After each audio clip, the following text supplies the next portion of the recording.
After the accident, my husband called to tell me he was filing for divorce. I'm with someone else, he said. The house and your car have been sold. A quiet smile crept across my face.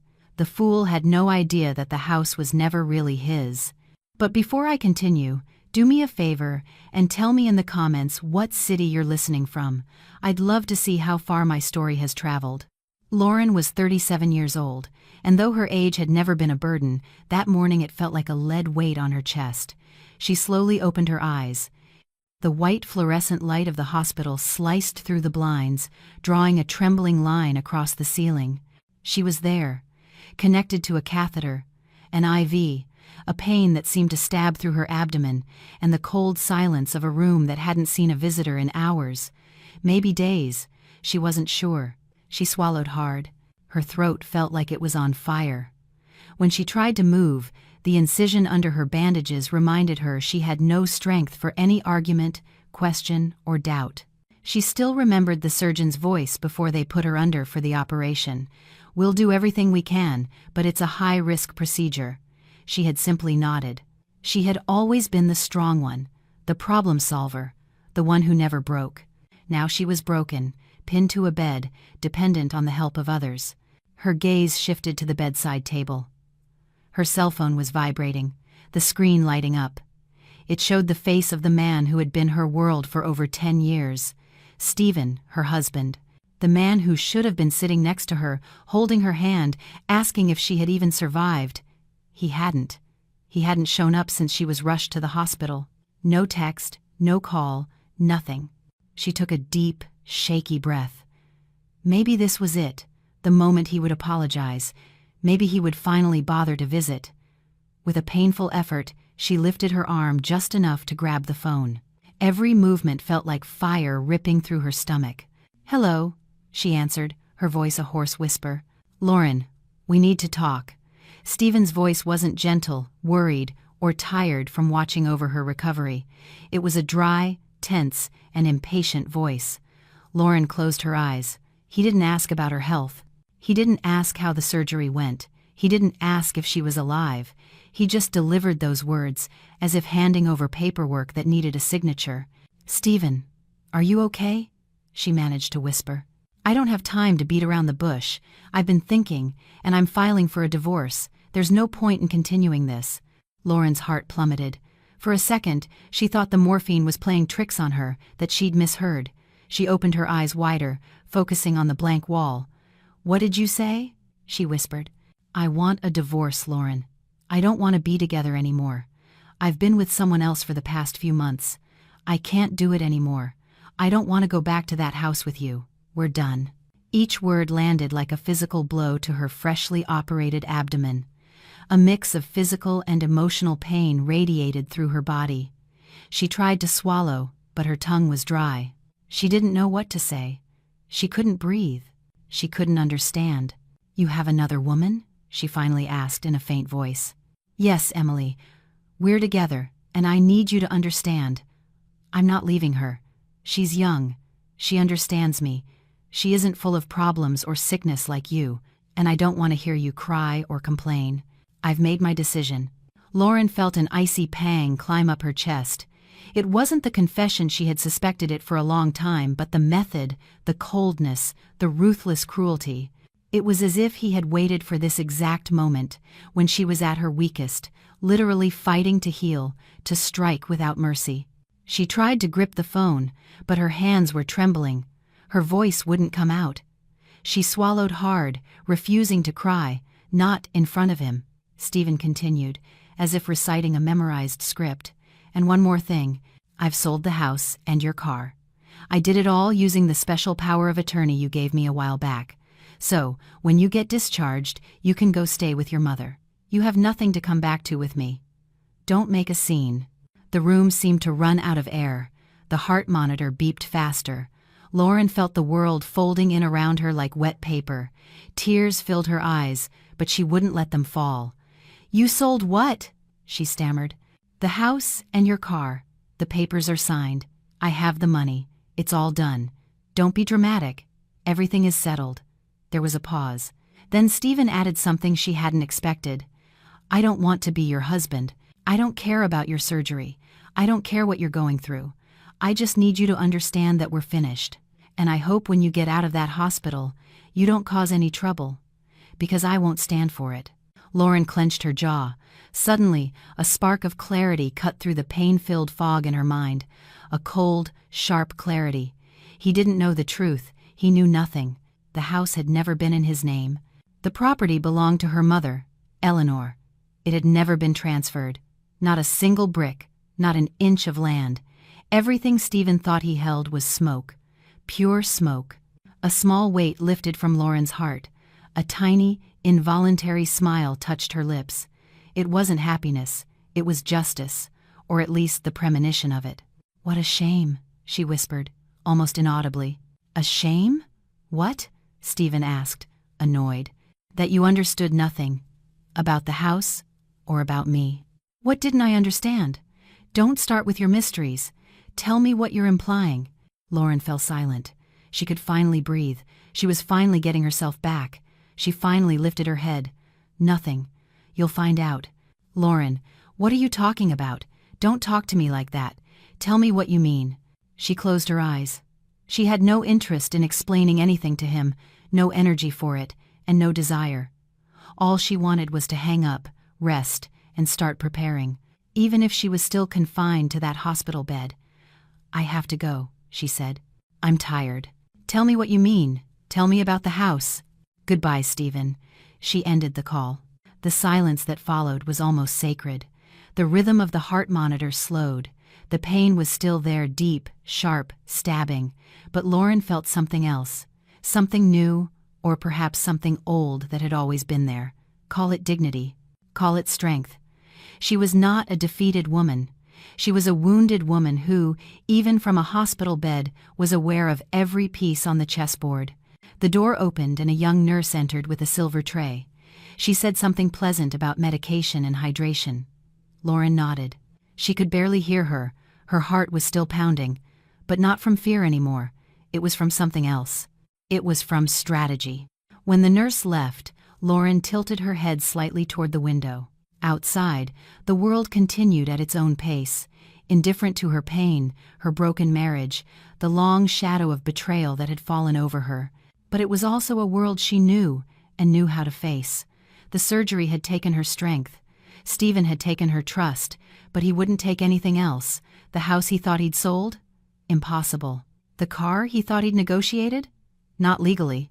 His entire charade was about to collapse, and he was blissfully unaware. Lauren took a deeper breath. The throbbing pain in her abdomen reminded her she was still weak, but her mind was not.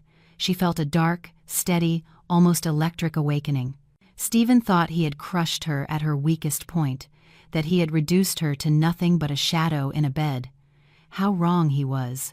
A single tear escaped and traced a path down her cheek. It wasn't from sadness, it was from rage, a quiet, contained, and disciplined rage. In that moment, she understood everything. She wasn't the loser. Stephen had just signed his own sentence. Lauren closed her eyes for a moment.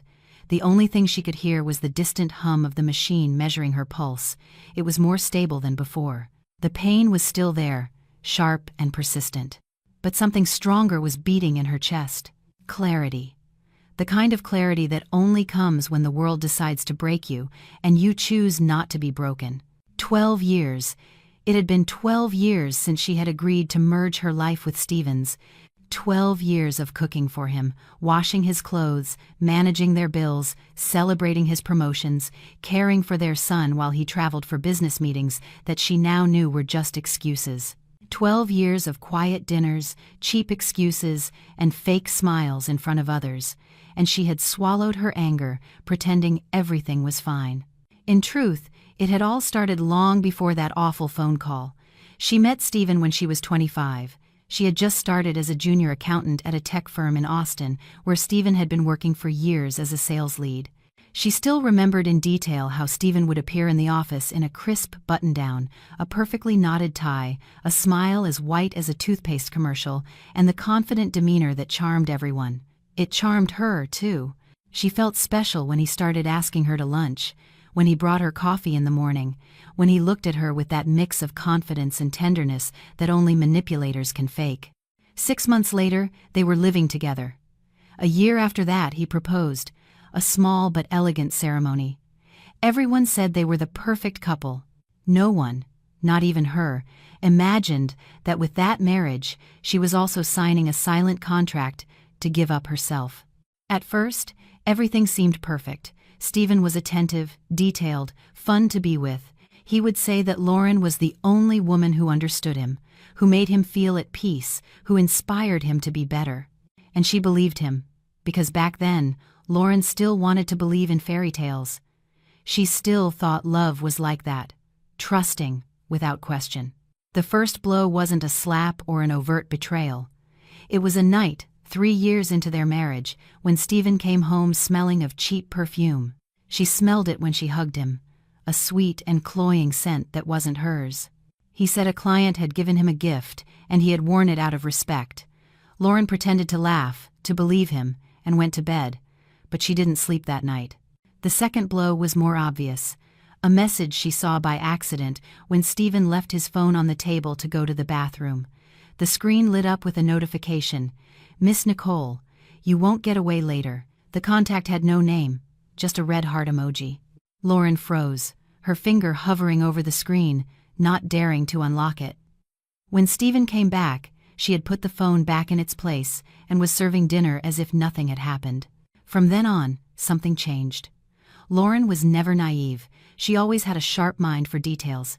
Instead of making a scene, she began to observe, to study his schedules, to quietly check the bank statements and copy the receipts he threw in the trash without shredding. Over time, she created a digital folder on her personal computer, hidden inside a fake folder named School Expenses. There, she stored screenshots, hotel receipts, emails with suspicious names, and notes with dates and patterns. That's how she discovered it wasn't just one, but many. The first was named Patricia. The second was Laura. Then came a younger one, with long, straight hair, whom Lauren once saw getting into Stephen's car when he didn't know she was watching from across the street. She didn't cry, she just noted the date, time, and place. Later, when Stephen came home claiming a sudden work emergency, Lauren just nodded and served him dinner as if nothing had happened. Eleanor, her mother, knew nothing about it, or so Lauren thought.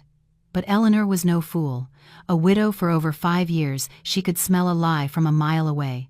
When she asked Lauren about Stephen, she did it in a tense voice, weighing every word. She never confirmed her suspicions, but she never praised him either. When their son, Thomas, was born, things seemed to improve. Stephen seemed excited, committed, even tender with the baby, and Lauren wanted to believe that their son had saved their marriage. A lie. It was just a temporary ceasefire. 6 months later, Stephen started coming home late again. 9 months later, he smelled of perfume again. A year later, he no longer touched her like he used to. When Thomas turned 5, Lauren found a note in the car's glove compartment. A handwritten note. "Thanks for last night. Your back left marks on me that I don't want to erase. See you on Friday. Your Leah." There was no return address. Lauren kept it, scanned it, and added it to her secret folder. Meanwhile, on social media, they were a happy family. Vacation photos, birthdays, dinners, the perfect image Stephen needed to maintain his charade. Lauren learned to live in 2 realities.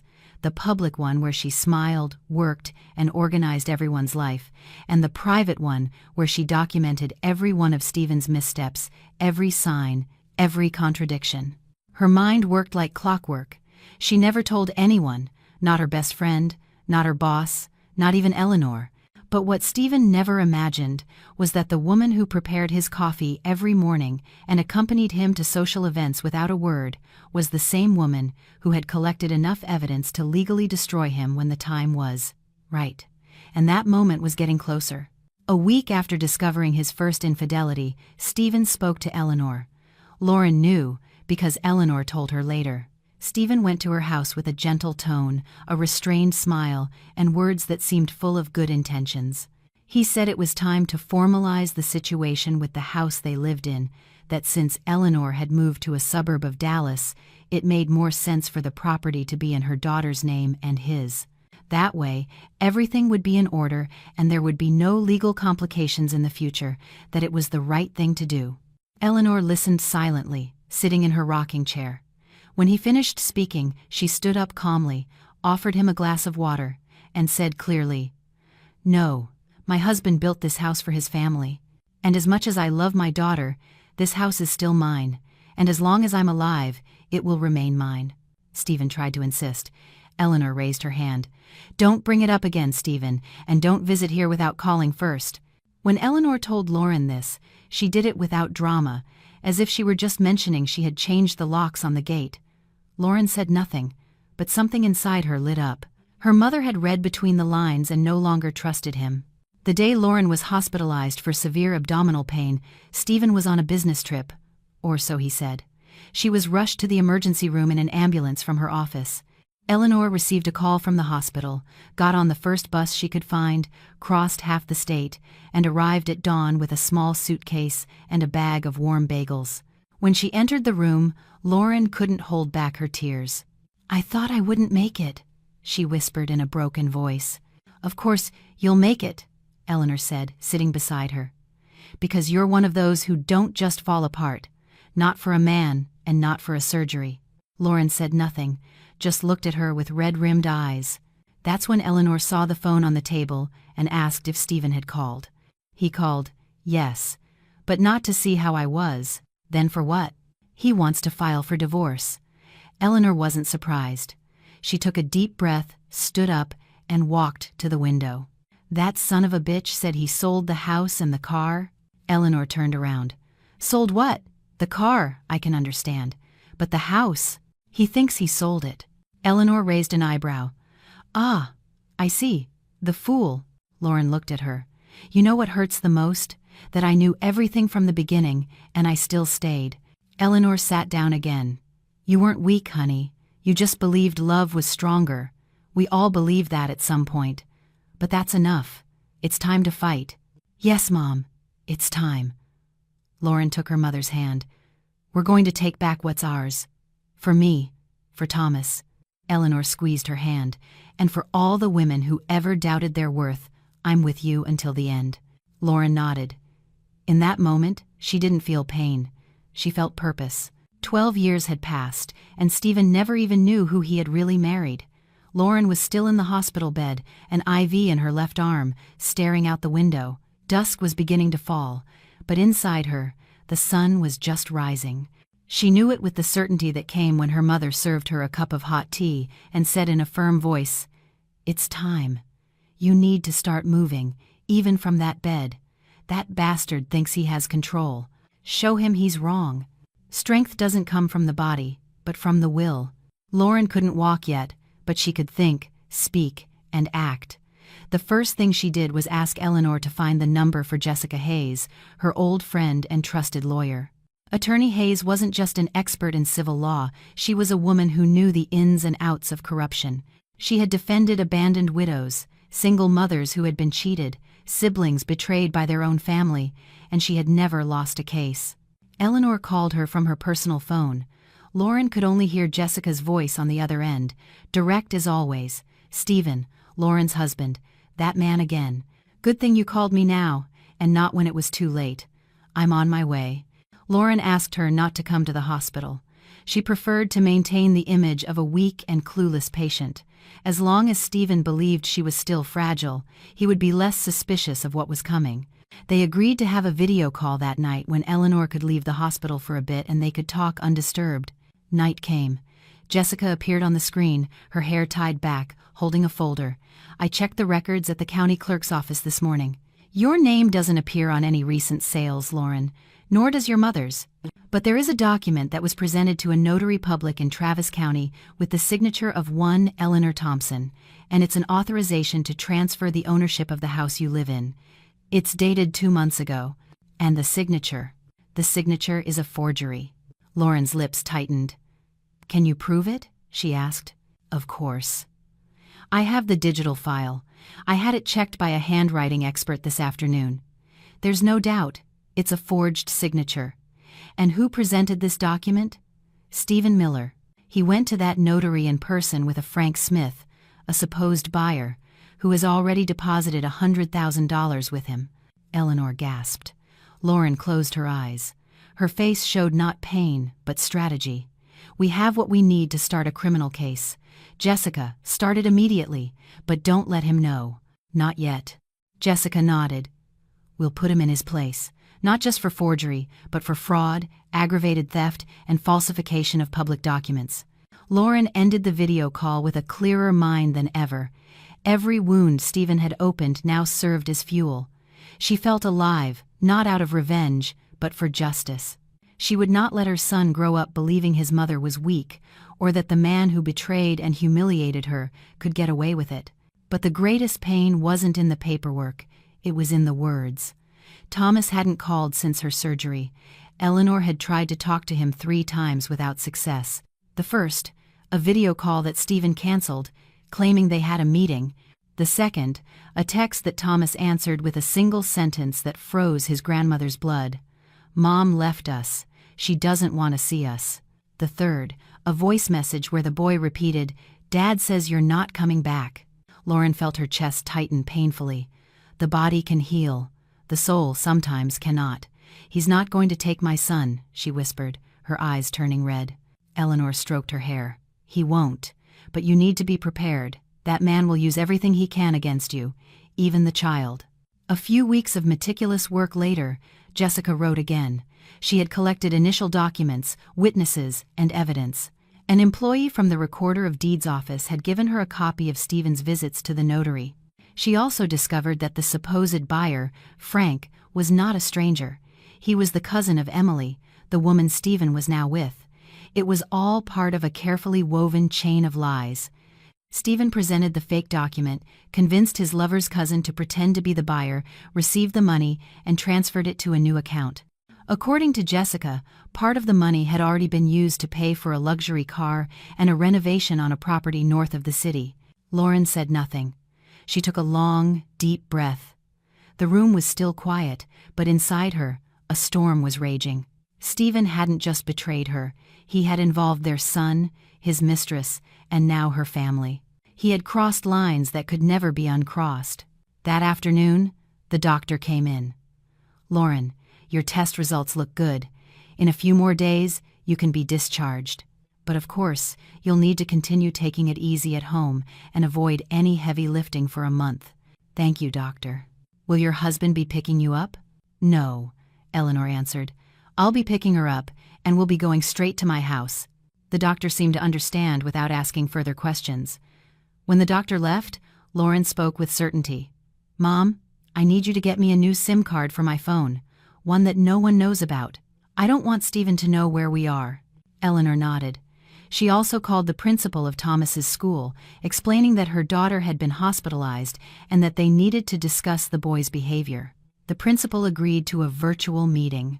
On the video call, she mentioned that Thomas seemed withdrawn, avoided talking about his mother, and was making disturbing statements like, "My mom doesn't want me anymore," or "Mom left with another man." Eleanor couldn't contain her anger. "That's a lie," she shouted. "Who is putting those things in his head?" The principal simply said they were observing the case with the school psychologist. Lauren could barely hold the phone. "Thank you for the information. We will handle it from here." "Hang up, Mom," she asked. "I don't want to cry in front of them." Eleanor complied. Lauren turned her head to the window. "That boy is my reason. I will not let him be turned into an emotional hostage. I will not let him be raised with resentment or used as a weapon." Jessica confirmed that the lawsuit had been filed. She also reported that the assistant district attorney assigned to the case was a woman, Claire Davis. Tough, unshakable, and with a reputation for being incorruptible. When she heard the case, she agreed to start the preliminary investigation immediately. The IRS had also begun to track the bank accounts associated with the supposed buyer. They discovered cross-transfers between Stephen, Frank, and a woman identified as Emily Johnson. The evidence was piling up. The case was solid. Jessica just needed time. Lauren knew this. She had to endure. She had to wait. Even though everything inside her screamed for immediate justice, she had to wait. Let Stephen get comfortable. Let him believe he had won. Let him think she would remain in bed, sad, abandoned, and broken. And while he flaunted his happiness, buying new furniture with dirty money, poisoning Thomas with cruel stories, she was preparing the biggest blow of his life. Stephen never imagined that his biggest mistake wasn't betraying her, but underestimating her. Lauren left the hospital with Eleanor in a silence thick with tension. The medical clearance had been approved that morning, but her mind wasn't on her health. She was thinking about the scene she was about to witness, one she had long feared and was now ready to face with the full weight of her truth. She was no longer the woman who stayed quiet to avoid trouble. She was someone else now. A version of herself Stephen didn't know. They took a taxi to the suburban neighborhood where their old house was. She wore dark sunglasses, not because of the sun, but because her eyes couldn't stop welling up from time to time. Eleanor stared straight ahead, holding her phone and the legal folder under her arm. Attorney Jessica Hayes was already waiting for them at the location with 2 patrol cars. The court order had been issued the previous night. They had legal backing. The property, as Jessica had clarified, was not registered in Stephen's name, much less Emily's. It belonged to Eleanor, and that was their strongest card. When they got out of the taxi, Lauren felt a pit in her stomach. It wasn't the post-surgery pain. It was the echo of memories. That house had been her sanctuary for years. She had watched Thomas grow up within those walls. She had cooked, cried, laughed, and dreamed there. But now, that place was occupied by another woman, the very one who had destroyed her marriage, and by her son, a child confused by the lies of the man he once called a father. The gate was open. Jessica approached the officer in charge and showed him the documents. A patrol car turned on its lights. The front door opened without resistance. They entered with firm steps. The first image was a slap to the soul. Emily was in the kitchen, wearing a cotton house dress, barefoot, pouring coffee, as if she owned the place, as if nothing troubled her, as if that life was hers. When she saw Lauren, her face froze. She remained motionless, holding the cup. Her eyes filled with confusion and fear. The silence was absolute. Only the hum of the refrigerator filled the air. Lauren stepped forward. Jessica approached her and whispered, "It's in your hands. If you decide to speak, now is the time. If not, the officers will proceed." Lauren raised her voice. "Emily, this house isn't yours. It never was. I'm asking you to pack your things and leave. You have 10 minutes. After that, you'll be forcibly removed." Emily opened her mouth, but no sound came out. Then she lowered the cup to the counter and whispered, "I didn't know. I didn't know anything." Eleanor let out a dry laugh. "Of course not." Emily looked at her with pain. Lauren didn't move, just watched, cold, clear, unshakable. "Where is Stephen?" Jessica asked. "He left half an hour ago. He said he was going to the bank. He never came back. He told me no one would come, that everything was fine." The officer stepped forward. "Ma'am, are you going to leave voluntarily?" Emily covered her face with her hands. "I'm pregnant." The effect was immediate. Eleanor's brow furrowed. Jessica's lips tightened. Lauren felt the world spin. "What did you say?" she whispered. "I'm pregnant with Stephen's baby. 3 months. I didn't know you were still alive. He told me you had left him, that you ran off with someone else, that you abandoned your son, that you didn't want to see them anymore. He swore to me he was free, that the house was his, that he loved me." Emily's voice broke, and she sank to her knees. The police officers exchanged glances. Lauren felt a strange mix of anger and pity, not for her, but for what Stephen was capable of constructing. A perfect lie. "Jessica, proceed with the process," Lauren said, turning away. Emily stood up, trembling. "You're really going to kick me out like this? A pregnant woman? I'm not the one kicking you out. The law is. And you knew it. Maybe not all of it, but you knew he was married. You knew there was a child. You knew something was wrong. I just loved him." "So did I, Emily," Lauren replied. "And look where that got us." The police escorted Emily while she gathered a few things. She left with a small suitcase, nothing more. Jessica signed the documents. Eleanor supervised everything without a word. Stephen's lawyer never showed up. No calls, no texts. Emily left the house without looking back, got into a taxi, and disappeared into traffic. Lauren walked in slowly. Every room was a wound. On the sofa were the pillows she had sewn herself. On the dining table, an open bottle of wine. The bed, she couldn't even look at it. She went up to Thomas's room. Everything was there, except for her son's favorite stuffed animal. His backpack was also gone. "Mom," Lauren said, "I have to find Thomas." Eleanor hugged her. "We will. We'll talk to him. We'll get him back." That night, Lauren didn't sleep. Jessica confirmed that Stephen had been notified of the legal action, but he hadn't responded. No one knew where he was. He had likely fled, as cowards do when they have no masks left to wear. The next day, Jessica accompanied Lauren to the school.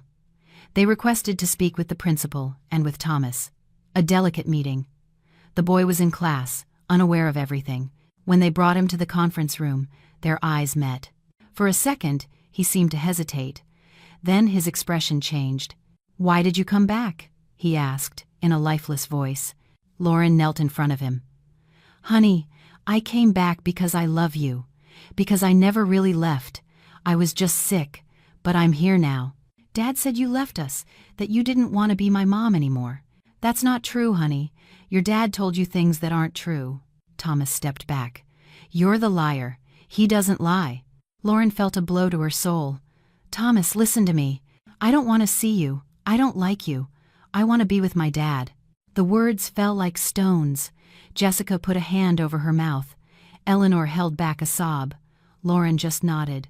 "Okay," she said in a low voice. "You can go back to your teacher." Thomas left without looking back. When they walked out of the school, Eleanor broke the silence. "It's not your fault. He's being manipulated. He's confused. We will get him back." Lauren stopped at the curb, looked up at the sky, and swallowed hard. "I will get my son back if it's the last thing I do. Even if I have to start from scratch, even if I have to face whatever comes. But that boy will know who I am, and he will look at me again the way he used to." Eleanor squeezed her hand. "And I'll be by your side until that happens, and even after." Lauren took a deep breath. She was not the same woman. Now she was a mother, a woman, a warrior, and Stephen was just beginning to understand what he had unleashed. Returning to the house wasn't a cure. Every corner seemed to hide the echo of a betrayal. The walls that once protected a family now enclosed a silent battlefield. Lauren didn't sleep. She reviewed every document, every conversation, every memory, looking for cracks in the narrative Stephen had built with lies. He hadn't just betrayed her, he had made their son an emotional captive. Eleanor took charge of contacting a child psychologist recommended by Jessica. Her name was Dr. Wallace. She had experience in cases of parental manipulation and high-conflict custody battles. The first session was difficult. Thomas refused to speak, arms crossed, only saying he didn't want to be there and that his dad said psychologists poison minds. Lauren watched from an adjoining room with a one-way mirror. "Doctor." Wallace signaled for her not to interfere. She just waited. At the end of the hour, Thomas left without looking back. But it was enough. Dr. Wallace understood everything. The child wasn't angry with his mother. He was scared. A learned fear. In the third session, something unexpected happened. Thomas came in alone, carrying a small plastic box. He didn't say anything for the first few minutes. "Doctor." Wallace was drawing on a piece of paper, making small talk. Then he approached. "Can I show you something?" Dr. Wallace nodded. Thomas opened the box. Inside was an old, small tape recorder. "Dad gave me this. He said I should use it to practice what I'm supposed to say. I recorded something. I don't know if it's right to show you, but Mom was crying last night. I don't want her to cry anymore." Dr. Wallace took the recorder and pressed play. Stephen's voice filled the room. "Listen, Thomas. If anyone asks you about your mom, you say she left with someone else, that she abandoned us, that she didn't want to take care of you, that you cry every night because she used to yell. Don't say anything else, just that. Understand? It's for our protection. Your mom doesn't want us anymore." The recording stopped. Thomas looked down. "That's lying, isn't it?" he asked. Dr. Wallace approached him gently. "That's manipulation, Thomas, and it's not right for adults to use children for that." Thomas didn't cry, but his voice trembled. I just want him to love me.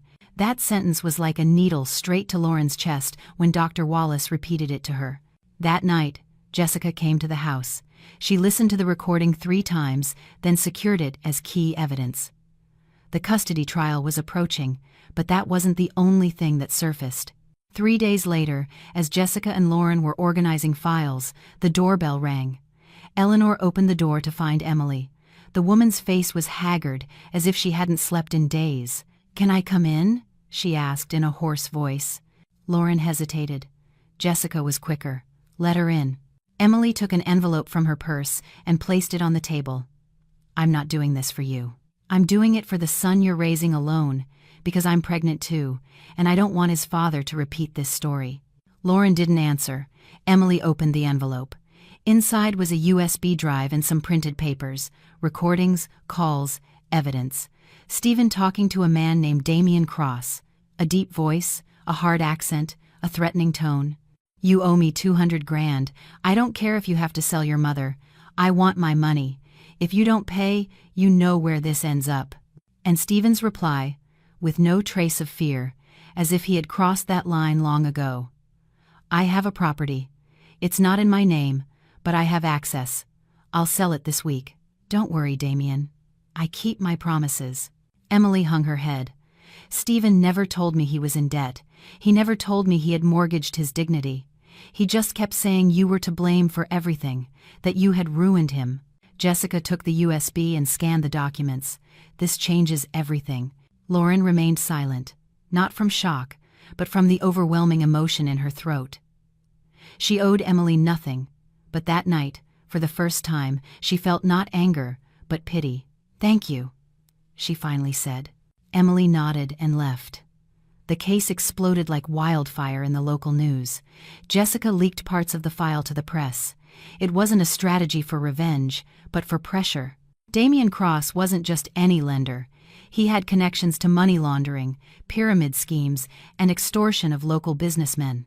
Many local media outlets had investigated him, but no one had dared to confront him. Until now. Lauren's story began to gain traction. A betrayed wife, a fighting mother, a $100,000 scam, emotional blackmail, local mob connections. It had everything. The local TV station requested an interview. Jessica forbade it. "Not yet. We need to win the legal battle first." An emergency hearing for temporary custody was set for a few weeks later, while the criminal cases against Stephen were just beginning to move through the slow legal process. Meanwhile, Lauren accompanied Thomas to every session with Dr. Wallace. The boy no longer rejected his mother. He would sit next to her, sometimes hug her, sometimes ask about his father. Where is he? Why doesn't he call anymore? Lauren would just say he was busy, that they would talk soon. It was a kind lie. Jessica suspected Stephen was out of the country, but with the evidence mounting, they had requested a warrant for his arrest. The judge in the custody case, upon hearing the child's recording and the evidence provided by Emily, ordered immediate precautionary measures. Stephen's parental rights were temporarily suspended. Lauren received full custody and a restraining order against him. Eleanor cried as they left the courthouse, not because of the decision, but because Thomas ran to hug Lauren in front of everyone. "Mom!" he shouted. "Mom! You won!" But Lauren didn't smile. Not yet. Justice was incomplete. The confrontation was missing. She still needed him to look her in the eye, the woman he thought he had destroyed, and see that she was more alive than ever, and that she had won something far more valuable than a house, a car, or a last name. She had won back her son, and with him, the strength to start over. Lauren woke up every morning with the same feeling of dizziness, not from fear, but because she still found it hard to believe she was standing. The quiet wife, the long-suffering spouse, was gone. The person now inhabiting her body was a woman rebuilt from pain, but standing tall like a steel tower. More than 2 years passed before the case finally went to court. During that time, Lauren slowly pieced her life back together. Thomas became her sanctuary, and Eleanor, her rock. She spent many sleepless nights worrying, doubting if she would ever get justice. But with each challenge, she grew stronger, preparing herself for the final confrontation with the man who had once broken her. The trial began on a cloudy morning, as if the sky knew what was coming. The courtroom was packed, media, cameras at the entrance, tense faces, hushed whispers. Stephen arrived in handcuffs but with the same arrogant demeanor he had always carried. His hair was neat, his shirt pressed, as if his image could save him. He didn't look at Lauren. He didn't look at anyone. His mother followed a few steps behind, wearing a black dress and bright red lipstick, as if attending a funeral where she refused to cry. Eleanor and Lauren sat together. Attorney Jessica Hayes, as always, stood with a folder of documents they had built over months. Thomas was not there, but his psychologist, Dr. Wallace, was present to read the emotional evaluation report. Emily, visibly pregnant, was on the other side of the room, her gaze fixed on the floor. The judge was a serious, no-nonsense man with a firm gaze. He barely greeted anyone, called for order, and began the proceedings. Charges for fraud, falsification of documents, psychological coercion, and emotional abuse. Stephen smiled, as if it were all just a play.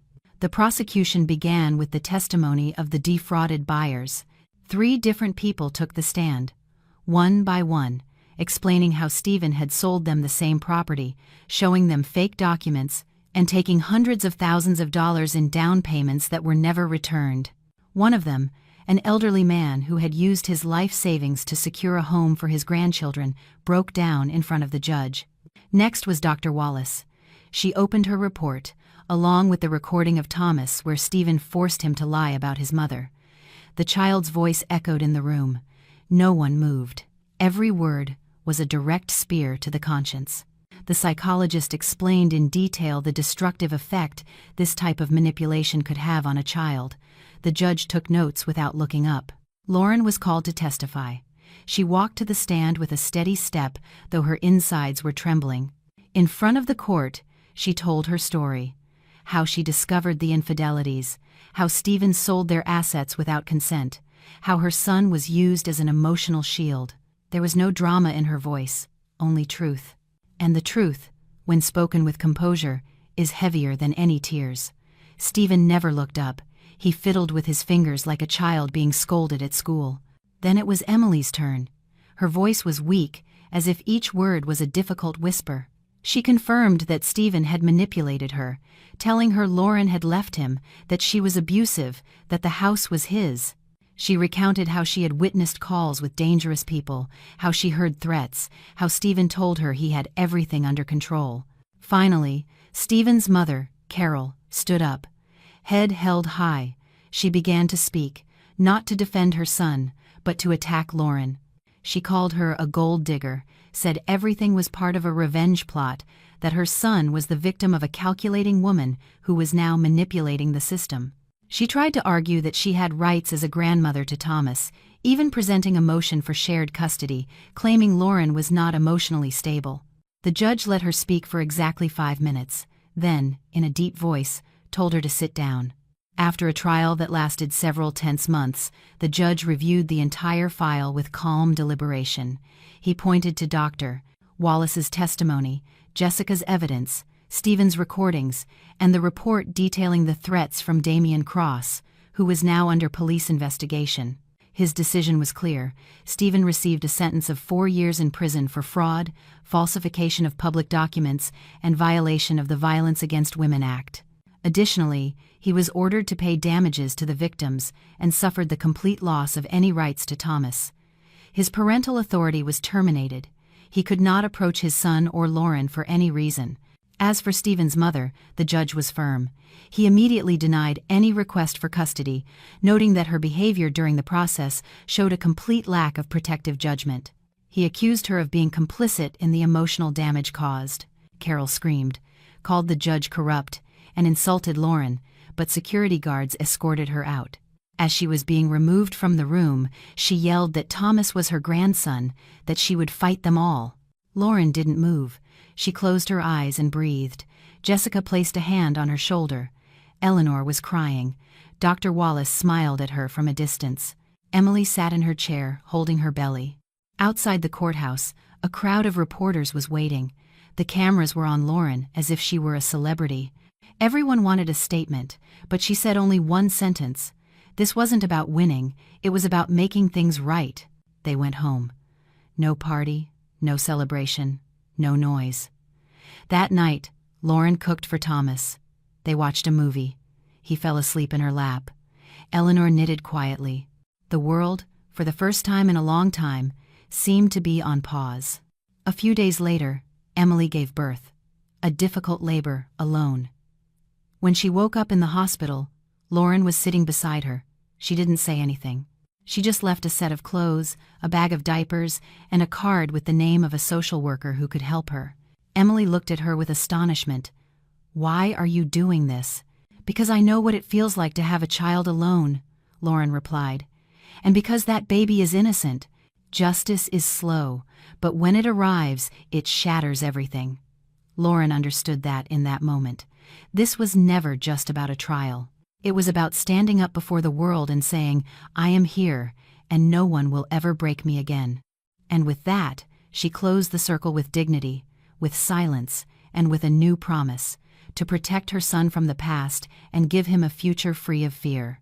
Lauren began to rebuild herself from the soul out, not from what she had, but from what was left: her faith, her son, and her will to heal.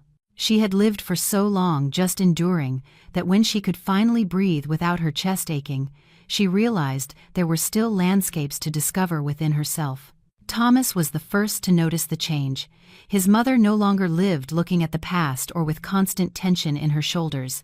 Now she laughed with him. She prepared breakfast without crying while stirring her coffee.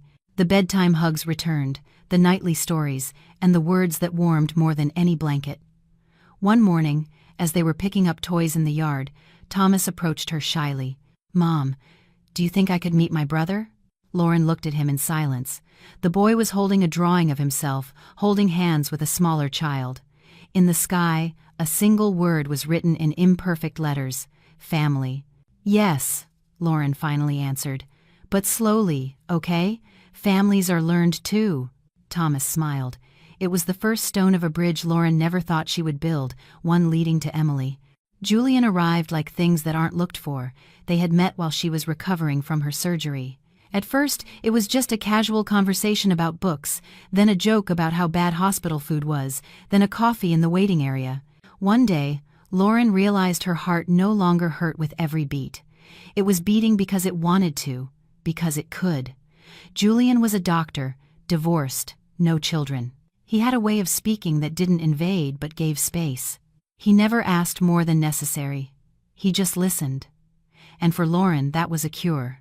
6 months later, Thomas was calling him Dr. Good Vibes, and Eleanor observed him with narrowed eyes every time he came for dinner, until one day, as he was leaving, she hugged him without a word. Julian returned the hug with respect. Eleanor's acceptance was the seal of approval they needed. The wedding was simple. A small garden, white flowers, Eleanor in a pale blue dress, and Thomas carrying the rings with a movingly serious face. No spectacle, just honest promises and an emotional silence when Julian took Thomas's hand and promised him, too, to be a part of his life. Emily didn't attend but sent a letter. She said she didn't want to intrude, that she was grateful for the kindness Lauren had shown her, and that her son would grow up knowing his mother was brave, and that the woman many wanted to destroy had chosen not to destroy others. The baby's name was Simon. He looked just like Thomas did as a baby. So when they met in a park, far from cameras and prying eyes, Thomas felt not fear, but curiosity. Emily let him play beside her while she talked to Lauren from a distance. "Thank you," was all Emily said. Lauren didn't reply, just nodded, because some things no longer need words. Stephen was released from prison after 2 years for good behavior. Soon after, he sent a letter asking to see Thomas. Jessica received it and read it with Lauren. It wasn't aggressive, it didn't apologize, but it didn't demand either. It just said he had changed, that he wanted his son to at least know he was still alive. Lauren showed it to Thomas. She didn't pressure him. The boy, older now, thought for several days. In the end, he wrote a note, recorded it on video, and sent it through Jessica. "Hello, Dad. I don't hate you, but I don't believe you. I'm okay. I don't want to see you right now. Maybe later, maybe never. I don't know, but thank you for not pushing. When Stephen saw it, he cried. No one knew except the lawyer who delivered the message. They said he watched the video more than 20 times before turning off the phone. He never wrote again. Life went on. Eleanor continued her sewing classes and even opened a small dress shop.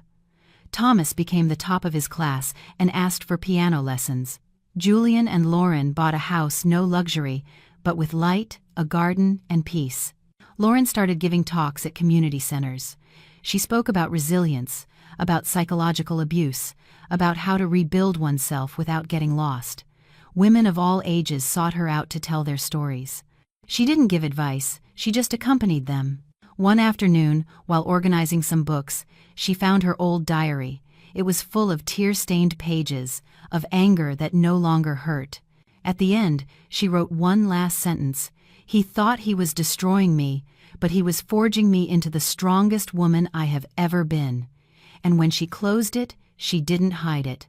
She left it on the living room table, open, in case another woman walked through her door needing to know she wasn't alone.